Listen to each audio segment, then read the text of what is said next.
Without light, anything dependent on photosynthesis, on land or in the sea, was vulnerable.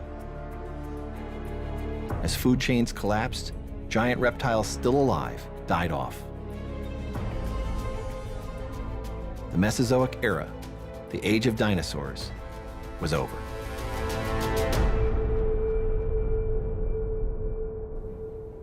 And there were other radical changes. In Kirk Johnson's Denver lab, you can see what happened to plant life. Samples taken from below the KT boundary show a high diversity of pollen grains, stained here in red. But above the boundary, this earlier diversity disappears, reflecting the extinction of 60% of all plant species. Fern spore, fern spore. Where flowering plants once thrived, ferns took over first. Fern spore, fern spore, fern spore. Unlike pollen, fern spores can germinate on a barren landscape, devoid of living plants.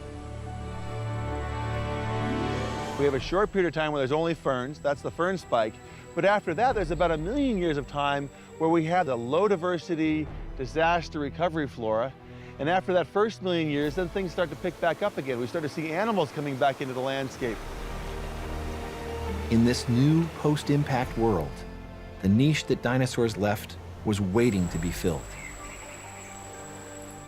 And so the survivors of this on the land were creatures that lived in holes, birds, mice-like creatures, turtles, frogs, things that lived in swamps or rivers or near the seashore. And compared to dinosaurs, they had the advantage of size. They were small. Small animals have large population size. Small animals have higher reproduction rates. Now, it's not saying that small animals didn't suffer mass death, but enough survived, and that's the key point. In that 1 million years of recovery, the small inherited the Earth. It was the beginning of the age of mammals.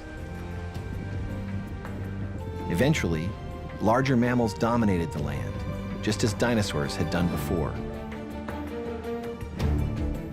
And among them were primitive primates, whose evolution would lead in a very promising direction, at least for humans. What the asteroid impact taught us about evolution is that it's not always about survival of the fittest. Sometimes it's about survival of the luckiest.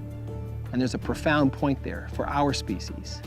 Only after the extinction of the giant reptiles did mammals flourish, including our primate ancestors. Without the asteroid, there'd be no us.